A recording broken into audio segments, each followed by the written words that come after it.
Okay, we are waiting for Governor Wanga.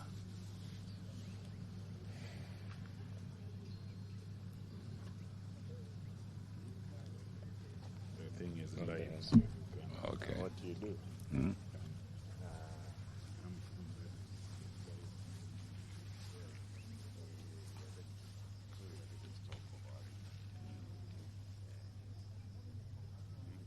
It's not an issue of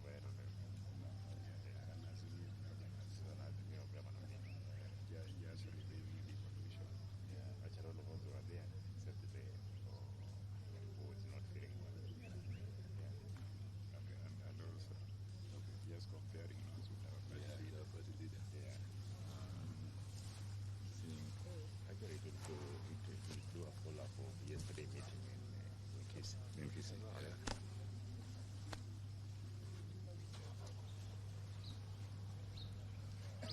Where is Gladys?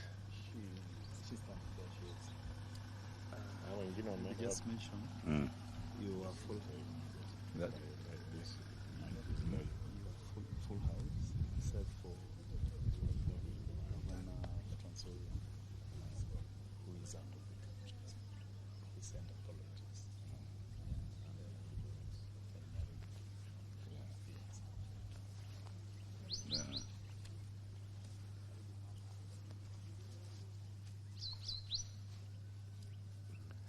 Good afternoon, ladies and gentlemen of the press.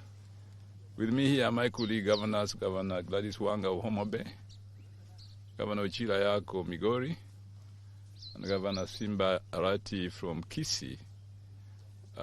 We met here today just to have a discussion as Azimio governors coming from this region. The governor of Transoya could not make it because of some other commitment.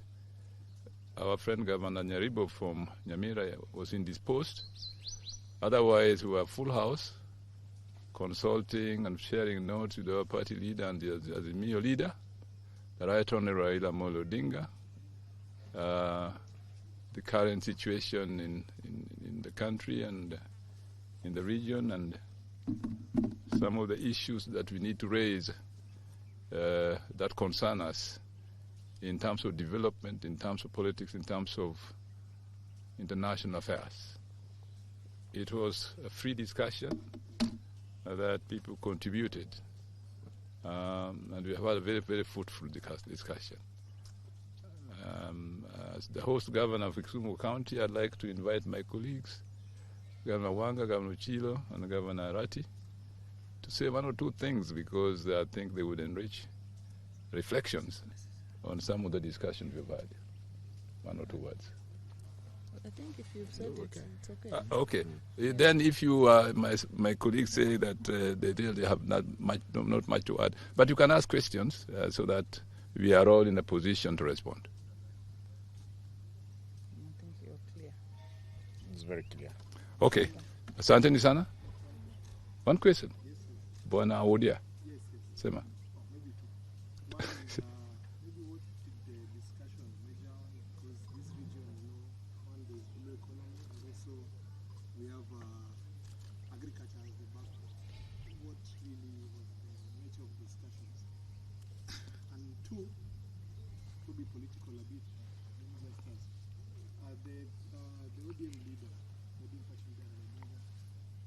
Concerns about how the president is quoting many of you. I just wanted to know maybe if this is the case, and also how do you handle these as individual governors, and just to ensure that the Azimio party remains strong. We are competent to handle any approaches from any quarter that is trying to sell their own politics to us, but we know for certain that we are in Azimio, and we have the vision bearer, who has always been the father of change and progress in the nation. And there's no other party, no other coalition that can do it better than Azimio. So no wind can blow us apart. No earthquake can shake our foundation. And therefore, rest assured that though that be the case, it does not disturb us at all. And secondly, We did definitely talk about a lot of economic issues, transportation on the lake, how we can link our ports and beaches, like used to happen the East African Community Days, what investments are needed, investment in agriculture, particularly research, and the access to capital. And I think those are pertinent issues that will perhaps come out in a communique eventually as a report of this meeting. Thank you. Asanteni sana. Asante. Karibuni. Smart guy.